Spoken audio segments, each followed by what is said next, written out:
¿Qué tal? ¿Cómo les va? Bienvenidos, bienvenidas. Esto es Juego de Damas.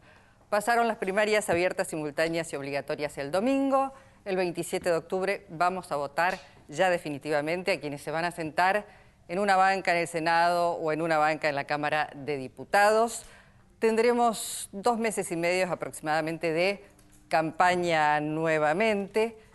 Pero hoy me quería referir a otra cosa. No quería hablar porque deben haber escuchado desde el domingo hasta ahora mucho análisis sobre los resultados que se obtuvieron en las PASO. Quiero hablar de otra cosa que me quedó un poco resonando y que tiene que ver con lo que dijo la Nata el día de la entrega de los Martín Fierro. Se refirió a la grieta y yo pensaba, ¿qué es una grieta? Es una fractura, es una fisura que separa, que divide. ¿Eso solo es una grieta? ¿Hay algo más?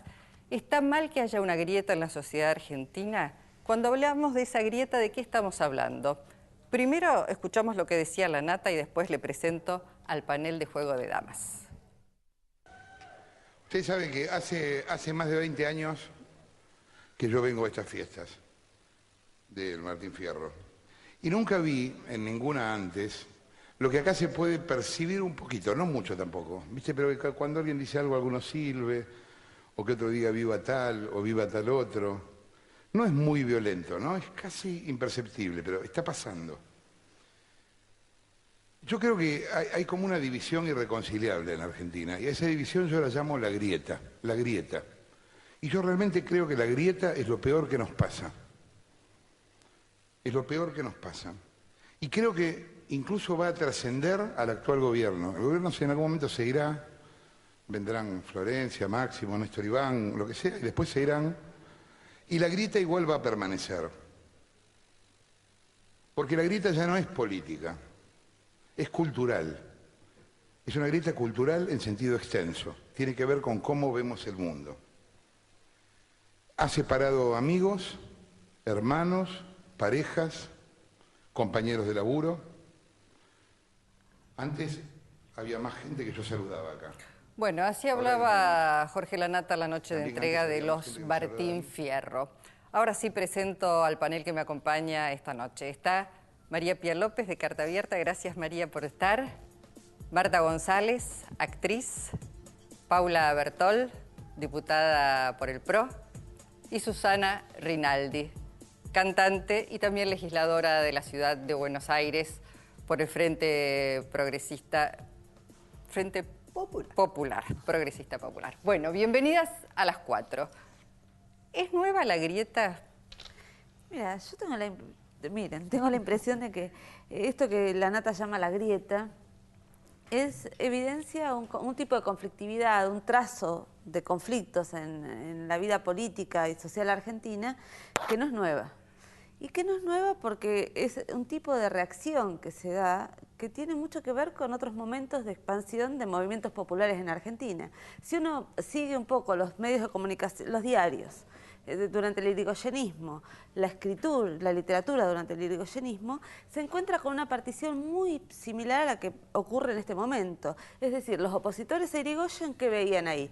Un régimen plebeyo, un régimen que atentaba contra la tradición de las instituciones argentinas, del mismo modo que eso que pasa en el 16, ante la ampliación democrática de los derechos ciudadanos en Argentina, vuelve a pasar en el 45 frente al gobierno de Perón, y vuelve a pasar en la Argentina contemporánea. Es decir, esa grieta es algo que aparece como una tensión de sectores que más bien que reaccionan de modo conservador ante un conjunto de ampliaciones de derechos. Ahora vamos a ver si es política, es cultural, pero a Marta González, ¿cómo la grieta? ¿Vos sentís que hay una grieta en la sociedad y en todo caso cómo te toca o cómo la vivís, Marta? ¿Cómo es tu nombre? Perdóname. María Pía. María Pía, discúlpame. Hablaba, yo me acuerdo que me crié en un hogar donde mi papá era irigoyenista a muerte y mi mamá tenía el carné número 7 u 8 de la rama femenina del peronismo. En mi casa no se podía hablar de política, como tampoco se podía hablar de fútbol ni de religión en la mesa. Mi papá tenía un perro que estaba amaestrado de manera que escuchaba la marcha peronista y te iba al cuello, un Doberman. O sea, imagínate, ¿qué me hablan de brecha o de grieta o de esto siempre? Bueno, existió. Peronismo y antiperonismo siempre. Yo odio los anti. Esto es algo que detesto. Y mirá cómo lo digo, odio. Ay, es horrible. No me gustan. Paula.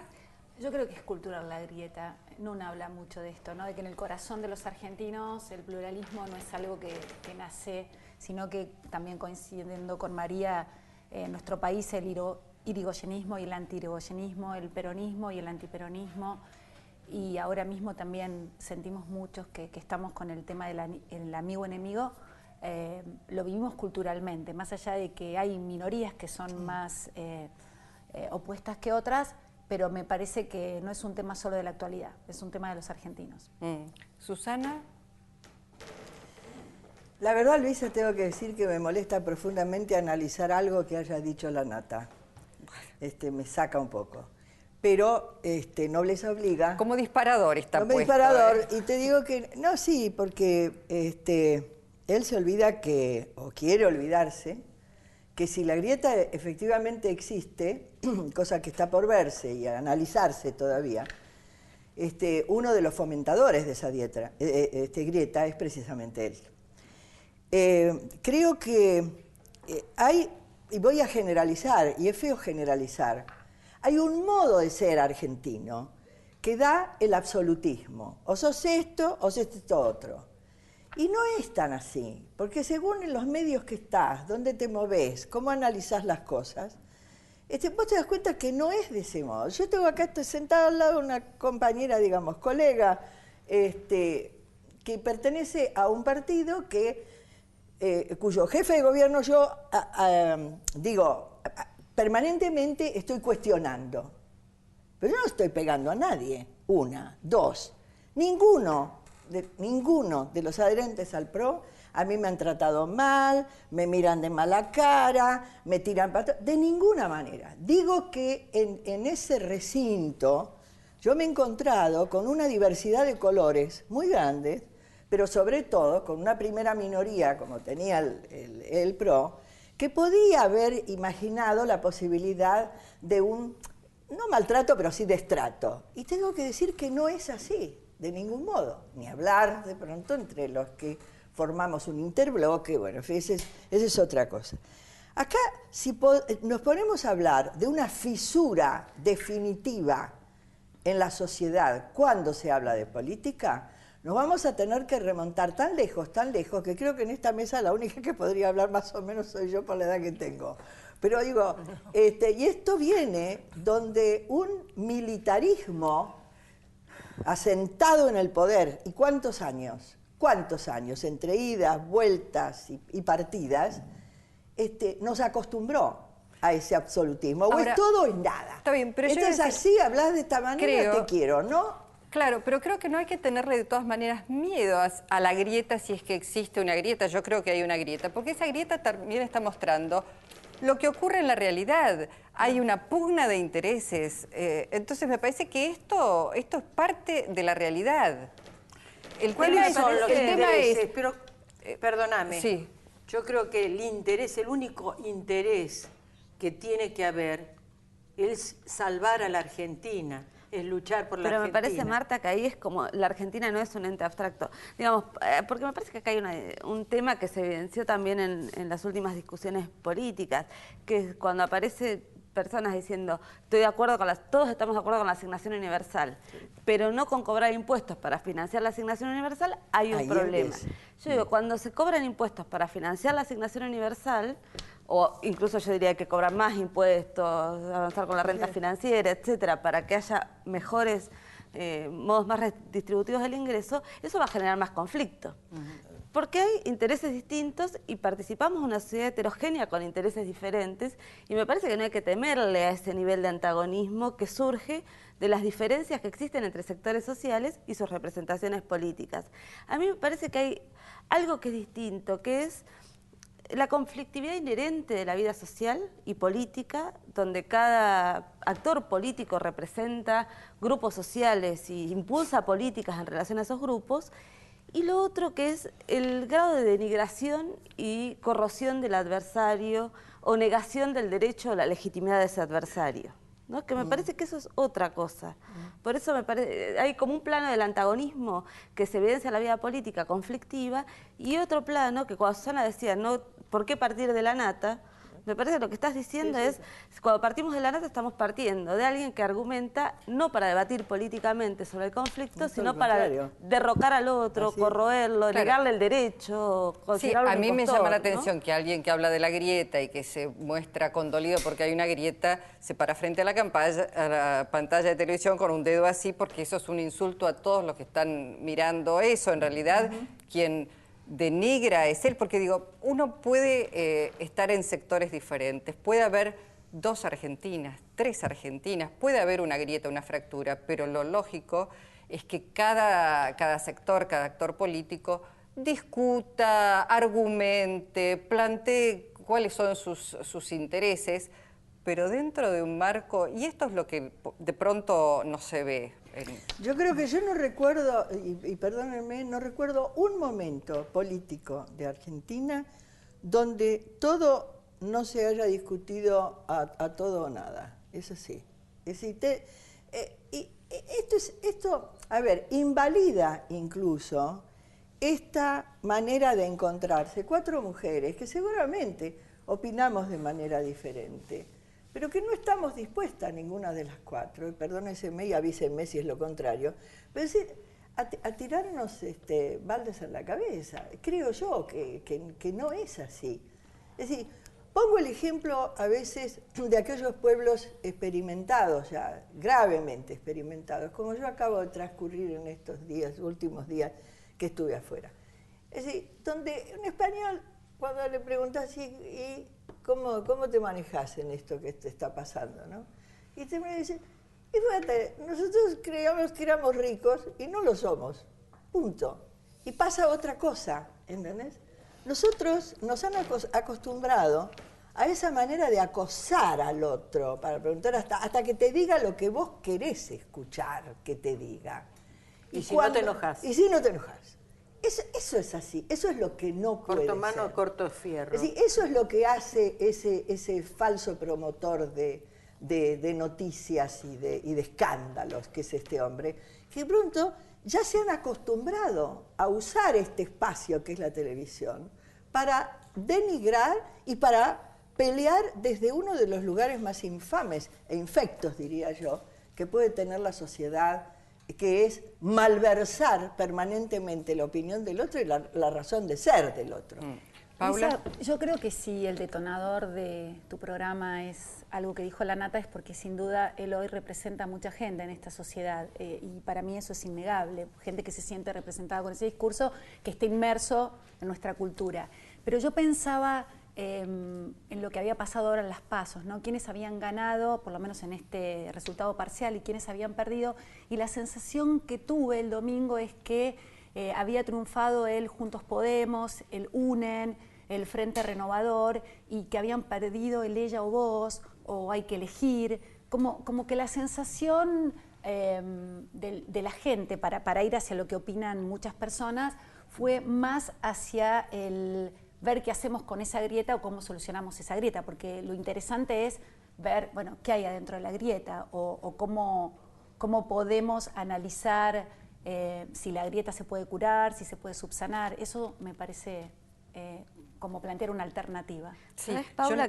Pero estaría en desacuerdo con eso, porque por un lado vos decís, hay mucha gente que se siente representada por la Nata. Y sí. Cuando vos escuchás a la Nata, no en este discurso, en sus intervenciones públicas, es una persona que usa un lenguaje muy soez, que todo ese lenguaje está destinado a destituir la legitimidad del otro, digamos, que usa mentiras explícitas, digamos, no es un tipo de representación que vos digas que está llamando a la conciliación. Bueno, de ningún modo, digamos, hay algo ahí que yo no tengo está una lista interminable de frases conciliación de la Presidenta de la Nación con frases... ¿Vos en algún momento escuchaste a la Presidenta decir frases como las que dice Jorge Lanata? He escuchado decir frases contra los periodistas realmente terribles, decir que un periodista es nazi. Sí, he escuchado frases terribles de la máxima autoridad del país. y no es digamos, no es menor, porque quien debe dar el ejemplo es la máxima autoridad de un país. A ver, recuérdamelas. No las recuerdo en este momento. Te puedo leer algunas, como por ejemplo, en septiembre del 2012, Cristina calificó de nazis y antisemitas a Carlos Pañi y Osvaldo Pepe. Ella, digamos, estás leyendo una cita sobre ella, igual de estoy todos citando modos una cita. En octubre del 2010, Cristina pide nacionalizar los medios de comunicación que nos envenenan y nos mienten. O sea, el lenguaje que utiliza la máxima autoridad de este país es realmente fuerte, entonces no entiendo por qué no admitir que hay gente que se siente representada por la Presidenta de la Nación y por Aníbal Fernández, que también tiene frases absolutamente fuertes, que es una autoridad muy importante de este país, y hay gente que se siente representada por un periodista. Quizás me equivoque en la calificación, pero para mí, usar insultos degradantes, como se puede escuchar en la televisión los domingos, y decir que algo está envenenado son dos cosas muy diferentes. Diferentes porque yo soy docente, por lo menos. En la escuela, en la universidad, tratamos de distintos modos esos registros del lenguaje. Cuando alguien describe que algo está envenenado, está describiendo algo. Cuando alguien dice que el otro es una mierda, está diciendo otra cosa. Digo, como docente, distinguimos esos registros del lenguaje. Por eso no es lo mismo solo un lenguaje conflictivista que un lenguaje que es soez y degrada al otro. Bueno, esto digo que es como una diferencia abismal en la expresión, ¿no? Bueno, son interpretaciones. Si les parece, vamos a un corte y volvemos para ver esa grieta desde dónde se fogonea. Viene de arriba. Los medios no tienen ninguna responsabilidad. Después hablamos de los medios. Yo formo parte de los medios, y sé cómo se construyen también o se ayuda a construir determinada realidad. Pero hacemos un corte y volvemos para seguir hablando de la grieta.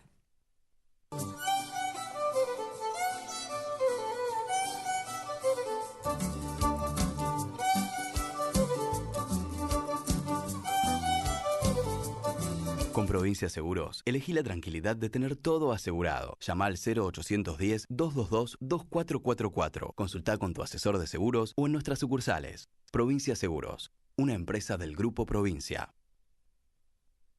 Grupo Petersen, desde 1920, construyendo el país. Cuando nacemos, todos hablamos el mismo idioma, el idioma de las no palabras. Es el mismo que se habla en Argentina, Uruguay, Brasil o Paraguay. Es un idioma que disfruta mucho los silencios y también las oraciones maravillosamente largas. Es un idioma sin fronteras que nos une sin importar de dónde seamos. Por eso, cada vez estamos en más lugares para darte eso que queremos todos. Tranquilidad, estés donde estés. Sancor Seguros. Ayer, hoy y siempre. Banco Credicop Cooperativo. La banca solidaria. Servicio de asesoría gratuita del Colegio de Escribanos. Podés hacer tu consulta online en www.cuidalotuyo.org. Para más información, llama al 4809-7000. Colegio de Escribanos de la Ciudad de Buenos Aires. Estamos construyendo el nuevo Hospital Municipal de Morón, un nuevo edificio moderno y funcional, con una maternidad segura, centrada en la familia, centro obstétrico, salas de trabajo de parto, un sistema de cuidados progresivos y un nuevo servicio de guardia con centro de atención inmediata. Municipio de Morón, una ciudad que crece. Inarsa trabaja con el fin de mejorar y aumentar la producción, distribución y comercialización de gas en todo el territorio nacional. Estamos llevando gas natural por primera vez a 6 provincias argentinas que representan más de 5 millones de familias como la tuya. Inarsa Gas, inyectando la energía a tus ganas de crecer. Comenzamos alimentando a nuestros animales en nuestros campos. Revisados por el rey de la carne, Justo. Luego son faenados en nuestro frigorífico y vendidos en carnicerías propias. Supervisados por el rey de la carne, Perfecto. ¡Qué rica! ¡Qué sabrosa! ¡Qué tierna! ¿De quién es esta carne? De la lonja, el rey de la carne. ¡Viva el rey! ¡Viva el rey! ¡Viva el rey! Vivimos en un mundo que necesita minerales. Pero sabemos que, antes que nada, necesitamos un mundo donde vivir. Cámara Argentina de Empresarios Mineros. Por una minería limpia, segura y sustentable.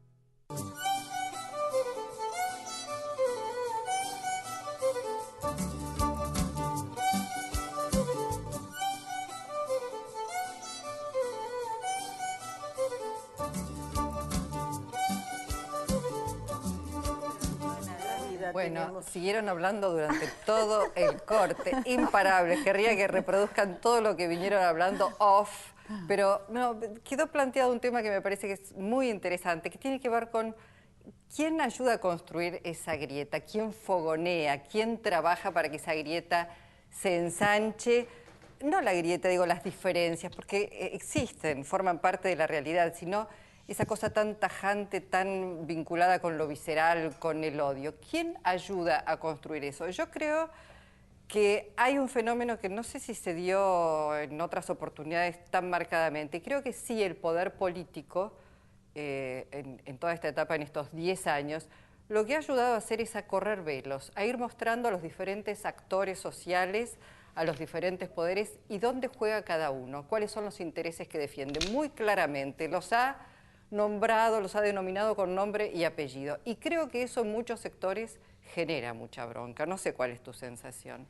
Sí, digamos que me parece que vos señalás la característica del gobierno inaugurado en 2003 en adelante, la Asociación de Gobiernos inaugurada en 2003, sí es cierto que tiene un carácter conflictivista, ¿no? Es un gobierno que, y fundamentalmente a partir del 2008, diría en adelante, es decir, desde el intento de aplicación de las retenciones, en adelante son gobiernos que se van definiendo cada vez situando en un campo de construcción del espacio político como espacio de antagonismo y conflicto. ¿Qué eso implica? Eso implica rasgar el velo, fundamentalmente rasgar el velo sobre la idea de una nación que no requiere conflictividad interna, digamos, que no requiere transitar por momentos difíciles para tomar algunas medidas.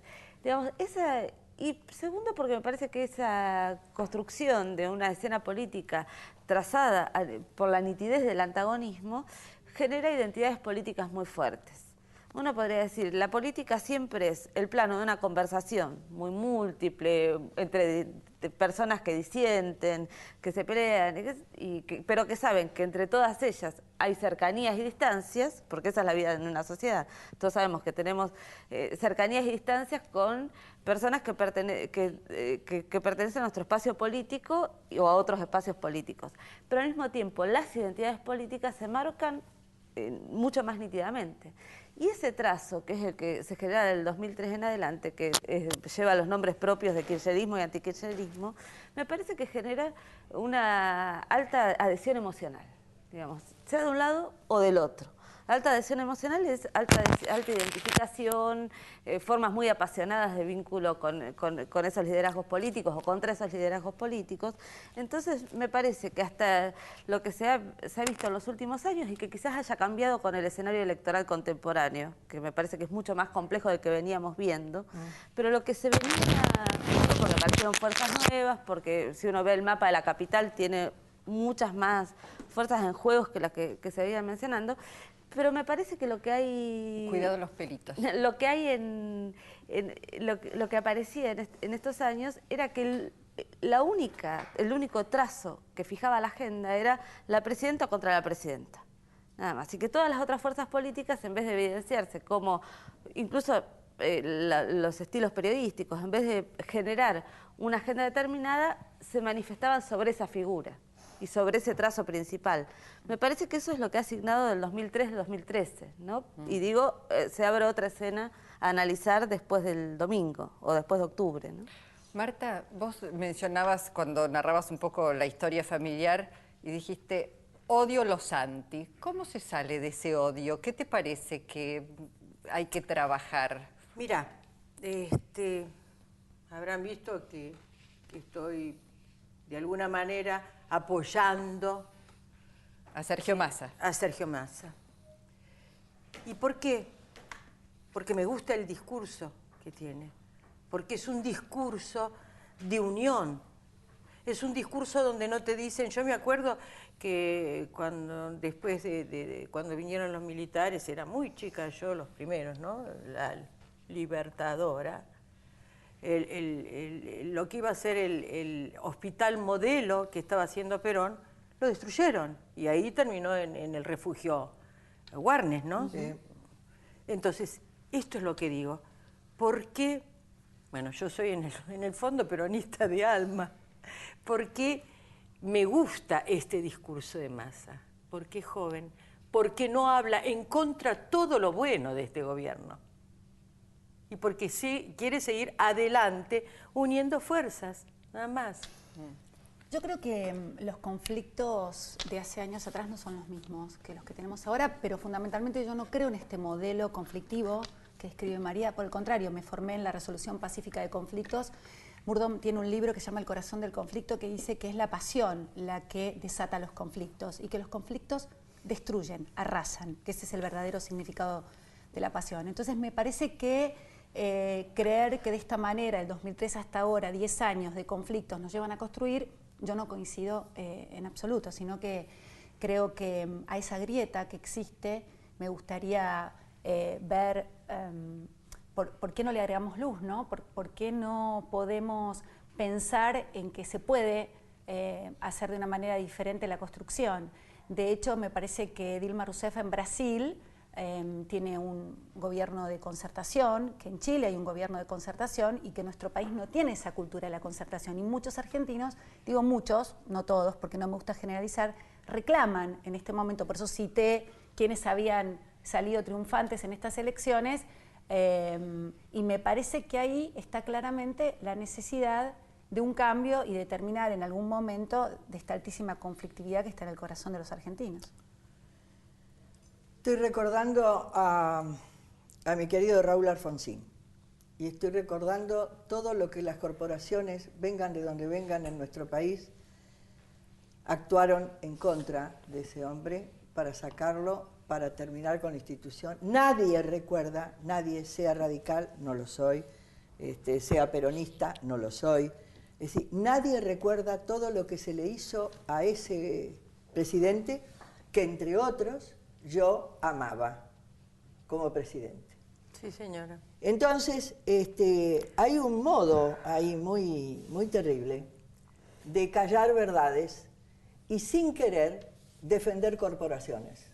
Yo no defiendo, no solo no defiendo a las corporaciones, sino que por haberlas no atacado, por haberles dicho exactamente por qué no, y hablo concretamente de las corporaciones que rodean mi profesión verdadera y única, que es la música, ¿verdad? Me he granjeado no solo grandes antipatías, me han cerrado muchas puertas, he tenido que brillar como figura fuera de mi país, jamás dentro en ese sentido, multitudinariamente, etcétera, etcétera. No la voy a hacer larga por ese lado. Lo que sí voy a decir, y voy a defender no solo el actual modelo de gobierno que yo acompaño, desde todo punto de vista, pero desde todo punto de vista, donde cuando dicen que apoyan y que están de acuerdo con lo que este gobierno y el anterior, desde el 2003, ha empezado a construir, yo creo que en el fondo esa palabra que dicen, no, yo veo bien, yo lo veo bien y a mí me parece, están faltando a la verdad. ¿En qué están faltando a la verdad? Es que les cuesta reconocer. Y que acá al argentino muchas veces cuando le tocas el bolsillo le cuesta reconocer lo que desde un gobierno, desde una mirada diferente, es decir, han decidido igualar posibilidades. Eso que decimos casi todos, ¿no? Es maravilloso y ojalá sea, en el fondo nos molesta, porque siempre salimos, más o menos, nos guste o no, salimos de una clase media que es la que siempre será mayoritariamente quien responda en permanencia a esa crítica y que defenderá siempre la crítica, nunca los hallazgos, ¿no es cierto? Yo acompañé este modelo desde el primer momento con respecto a la deuda, lo he dicho ya varias veces, pero sobre todo porque para romper estas actitudes que nos han hecho tanto mal desde lo político, desde lo social y sobre todo desde lo económico, vamos a tener que aprender definitivamente a resignar. Bueno, para eso hay que tener agallas. Y lo que digo es que en este momento hay gente que tiene agallas y yo me pongo a decir cuando la gente, para tirarme abajo como cantante, decían, pero no es como grita, ¿y cómo corno vas a cantar el tango si no es vociferando con el tango lo que tenés que decir, por la pasión, etcétera, etcétera, etcétera. O sea, esta cosa melindrosa que a mí profundamente me fastidia. Bueno, quiero contarles algo porque hoy cuando anunciaba en Facebook que íbamos a estar tratando en el programa, una de las seguidoras me pone, Luisa, la grieta existió y existirá siempre. Tiene que ver, dice, y me lo dijo un amigo, me revienta, voy a utilizar los términos que usó ella, me revienta que los negros coman y se vistan como me visto yo. Esa es la grieta. Esa es la grieta, me decía esta seguidora. Lo cuento así porque es brutal y porque es muy gráfico lo que genera tanto odio y tanto conflicto. Creo que tiene que ver con esto, digo, es muy difícil. Yo entiendo lo que plantea Paula Bertol, pero acá hay intereses que se están dirimiendo. Entonces, esa grieta creo que genera conflictos. Es muy difícil que no existan conflictos en la política. Digo, yo no niego la grieta, ¿no? Leonard Cohen tiene un libro que se llama Un buscador de la verdad, donde dice, todo tiene una grieta, así es como entra la luz. Entonces, digo, reitero, voy a insistir. Es el libro que leyó la Nata. No creo que haya sido, no lo citó, por lo menos me parece que él se quedó en describir a la grieta, no miró adentro de la grieta. Creo que es muy distinto el análisis que hizo la Nata al que yo pretendo hacer como una alternativa. Bueno, sí, tenemos una grieta, pero ¿qué hacemos con la grieta? ¿Qué pasa? Si el sistema respira por la grieta, también me parece interesante analizar eso, no quedarnos nada más en la división. Pero yo insisto, hay intereses, sí, claro, y hay opositores, sí, claro, y hay antagonismos, pero ¿qué hacemos? ¿Seguimos alimentando el conflicto? Yo creo que no. Creo que el conflicto se puede, y digo, no ignoro, reitero, hay posiciones, hay intereses y hay necesidades. Y me parece que hay que trabajar en profundidad, no describirlos y no alimentar la conflictividad. Pero me parece que ahí trabajar en profundidad significa estar en conflicto. Por ejemplo, seguir con los juicios a los criminales de terror, del terrorismo de Estado en Argentina significa un conflicto.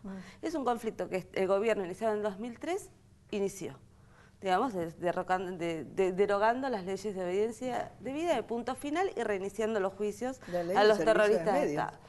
La ley de servicios de comunicación audiovisual. ¿Por qué me tengo que aguantar yo como artista de este país que la ley de servicios de medios no me proteja? Exactamente, digo, ahí para defender intereses corporativos. Digamos, está tocando algo que es una expropiación del derecho a la palabra, que es lo que tienen los grupos concentrados monopólicos. Podemos disentir si no vamos respecto a algunas cosas, pero cuestiones, pero una cosa es resolverlos pacíficamente. Porque vos lo estás resolviendo creyendo que eso es el gobierno. Hay un foro por los 21 puntos por la democratización de la comunicación, que es muy previo. Lo conozco perfectamente. Ese foro generó la ley de servicios de comunicación audiovisual, que hoy está trabada judicialmente por un grupo monopólico. Bueno, eso es tocar intereses. ¿Puedo decirte algo? Los conflictos no todos se resuelven cuando de vos decís la grieta, la luz, ¿qué decís con la ley de servicios de comunicación audiovisual? Lo que te digo es que cuando hay un conflicto, no siempre se puede resolver con una discusión, sino que cuando hay un juego, acá principios y valores se resuelven con la justicia. Formas Soy muy democráticas. Creo que los conflictos también a veces llegan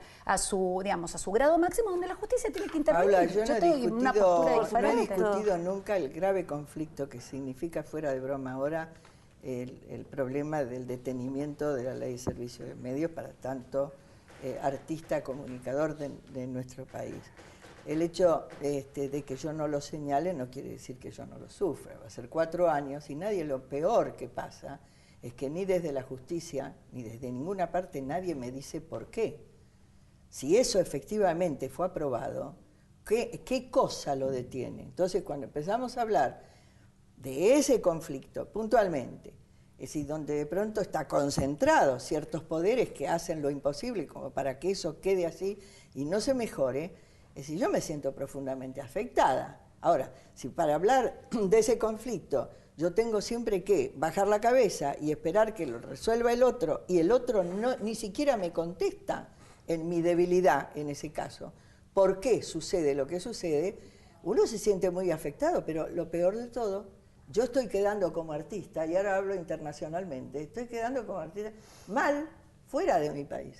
No solo dentro de mi país, porque fuera de mi país tampoco se lo explican. Esto es así, tampoco nadie entiende por qué ese juego de valores se da de esa manera. Entonces, es ahí donde uno dice, bueno, ¿y qué hacemos? ¿Decimos o no decimos? ¿Nos callamos para yo lo que estar digo es mejor. que hay conflictos que sin duda se resuelven en la justicia y más allá del hecho puntual. Pero pregunto, ¿hay algún conflicto que se haya parlamento elegido resuelto? democráticamente? Pregunto, ¿hay algún conflicto que se haya resuelto fuera de los márgenes de la democracia, en los tres poderes que funcionan? Porque digo, hay conflicto, claramente hay conflicto, pero digo, ¿cuál es el tema si se resuelven en democracia? Bueno, lo que pasa es que hay que ver qué tipo de democracia tenemos. Yo creo que tenemos la democracia delegativa que describe Guillermo O'Donnell, que no es la democracia que funciona a pleno, es una democracia más plebiscitaria que una democracia donde realmente hay participación o hay una libertad de expresión plena. Eso también es otra discusión, pensar en qué democracia estamos viviendo. Cuando uno vive en una democracia donde quien preside el poder encarna a todo el país y se siente molesto con la justicia y se siente molesto con el poder con el Parlamento, porque digo, a ver, yo vivo día a día qué es lo que se ve en el Parlamento. En el Parlamento se viven discusiones express. No hay manera de resolver conflictos. Si no debatimos, si no nos escuchamos... Perdón, ¿vos viste la discusión que dio el Frente para la Victoria sobre cada una de las leyes que se debatieron en los últimos años? Sí, la vi, claro, la viví y no estoy para nada de acuerdo con que se hayan debatido fueron los otros bloques profundamente. los que no participaron prácticamente No, en María, las no discusiones. es lo que yo veo, pero No, bueno, sin prejuicio escúchame, de eso... No, me parece que, digamos, hay un nivel de deslegitimación respecto del Parlamento que operan los opositores y lo que es increíble, que lo operan después que María, están transcurriendo el oficialismo elecciones donde tiene van a los tener números donde mayoría. van y votan y Esto es no lo se que es discuten. increíble. La justicia, el tema Eso de la no es reforma... cierto. ¿Cómo se Eso llama, no es perdón, la cierto. reunión La reforma de donde la justicia la discutieron en 2 semanas. El foro, escúchame, los foros por la ley de servicio de comunicación audiovisual no existían. El Consejo de Seguridad, últimamente, el Consejo de Seguridad. Yo estaba afuera, pero digo, en ese momento, el único país que obvió decir que la presidenta de Argentina estaba presidiendo esa reunión fue Argentina. ¿Qué pueden pensar los demás de nosotros? Están locos estos. No aprovechan ni siquiera para decir, mira qué bueno. Porque Argentina ahí no es Cristina Fernández. Es la presidenta que representa a un país que por distintas razones ha merecido estar ahí al frente presidiendo. Entonces, hubo un diario de Argentina que dijo, entre otras cosas, Cristina Fernández participó. ¿Cómo participó? Presidió. Entonces ni a Ban Ki-moon sentado del otro lado calladito la boca. Sí, la que hablaba era ella. Nadie dijo una palabra al respecto, porque para eso fue elegida también. Ese tipo de cosas, es como aquel idiota que dijo alguna vez, ¿cómo es posible que no lea nunca cuando habla, cuando se dirige en los grandes foros internacionales? ¡Imbécil! Porque no necesita leer. Bueno, en los 3 minutos... Ese tipo de cosas, que vos te quedás así, perdóneseme, pero es que no tiene réplica esto que decimos. Bueno, en los 3 minutos finales que quedan, y no quedan más, lamentablemente... Nos trajiste vos. Sí. Ahora no nos dejas hablar. Nos trajiste vos. Bueno, le pedimos a Horacio Embón que nos deje un ratito más. ¿Se supera esto, se profundiza? ¿Cuál es tu sensación, María? Mira, yo creo que lo que sería genial es que se desarrolle el nivel de conflictividad social con propuestas claras, programas claros y explicitaciones de cuáles son los conflictos que cada fuerza política quiere tratar en la escena política. Digamos, eso a mí me dejaría muy tranquila, ¿no? Si se debate de ese modo en la Argentina. Marta. Yo creo que sí, que hemos salido de cosas peores que esta grieta de infiernos terribles como el que vivimos con las dictaduras militares y que obviamente con el trabajo y la participación de los jóvenes vamos a salir. Yo creo que no hay que tenerle miedo a la grieta, al conflicto, pero que sin duda hay que fomentar el diálogo y la participación y resolver los conflictos en forma pacífica, no alimentarlos, y me parece que la máxima responsabilidad en la solución de los conflictos los tienen quienes gobiernan, nuestros líderes, y me encantaría que la presidenta baje el nivel de conflicto y nos podamos sentar a un debate genuino. Susana. Bueno, voy a decir una cosa que a Paula no le va a gustar, a mí me va a encantar el día que me respondan un pedido de informe el gobierno de la Ciudad de Buenos Aires. Les echo mucho, simplemente por respeto a la edad que tengo. No vociferar que era más lindo tenerme como cantante fuera, aunque dijera lo que dijera, que no tenerme como legisladora. Es decir, creo que la responsabilidad es de todos. Creo, como dice Cristina, que la patria es otro. Lo creía antes que lo dijera ella, pero no por eso menoscabo que lo haya dicho. Es importante que lo diga. Creo que la patria es el otro. Y por lo tanto, así como dije apenas llegué, que yo estoy feliz del trato que yo tengo con mis antagonistas, digamos, como, tomando la palabra de María Pía, siento que lo que nos falta es la necesidad de que se dé lo que pide Paula, este tipo de unión, es decir, este tipo de confraternizar debatiendo esto. Señoras, gracias por haberle puesto nivel a la discusión sobre la grieta. Gracias. Con ustedes nos reencontramos en una semana.